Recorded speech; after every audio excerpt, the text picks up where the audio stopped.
The final series got underway with the elimination final between Williamstown and Bendigo at Northport Oval. David Rees-Jones, if this is the standard of the finals games that we're in for, bring them on. It was a great game of footy. It was fantastic. And Bendigo, they just started like a bomb. They led by Sam Lonergan. We see him going out of the centre there. That was the first bounce, actually. He just took the ball out of the centre. He was terrific. Unfortunately, got injured a bit later on, but... you know, Bendigo, they just really come out. They were hard at the ball. They just showed all the traits that you really want to show in and this is a young bloke here. Stringer, yeah.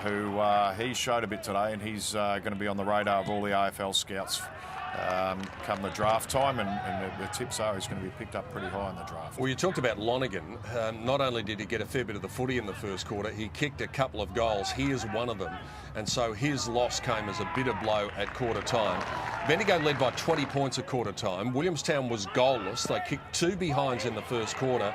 And then by the look of it, they must have swapped jumpers at quarter time because Williamstown came out and did to Bendigo what Bendigo had done to them. Yeah, and it was that man there, Brett Goods, who really did turn it on. They needed some leadership out there, and Brett Goods was the man who took it upon himself, really. He chased, he tackled, he did a lot of the hard things that was required to get Williamstown back into the game. He kicked a couple of goals in that second quarter and was terrific. This was the lone goal in the second term for Bendigo. Justin Madden coming up with it at the 13-minute mark. They trailed by just 1 point at that stage, but then Willie really had the better of it. They only managed 2 more goals, though, so the margin was still manageable, 14 points at half-time, but it really felt like a game that Williamstown had where they wanted it. Yeah, well, it was. And you know, they missed a couple of easy goals, which, you know, didn't help their cause. But to Bendigo's credit, they stuck in there. I think it was at one stage in that third quarter where there was about a 5-goal difference, and it looked like Williamstown were going to go on with it. Bendigo just hung in there, and they hung in there enough. And, you know, come the last quarter, they were able to have a real fly at it. It was 4 goals 5 to 2 goals 1 in that third quarter. Hill kicking the goal. That was the last of Williamstown's 4 goals. Bendigo actually managed a couple. A late one here from Matt Little.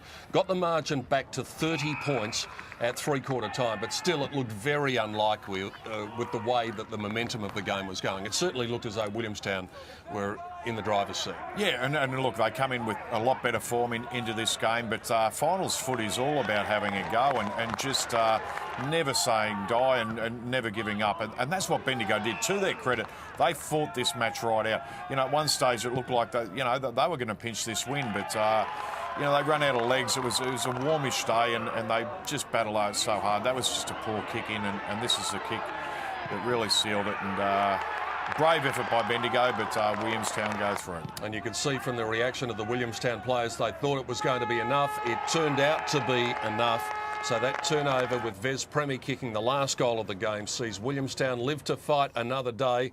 The numbers at the end of the day, they had a stack more football than Bendigo, but they finished up winning by 12 points, 11-17-83 to Bendigo, 10-11-71. The Seagulls have at least one more game in them in season 2012. Bendigo bows out, but they bow out with their heads held high.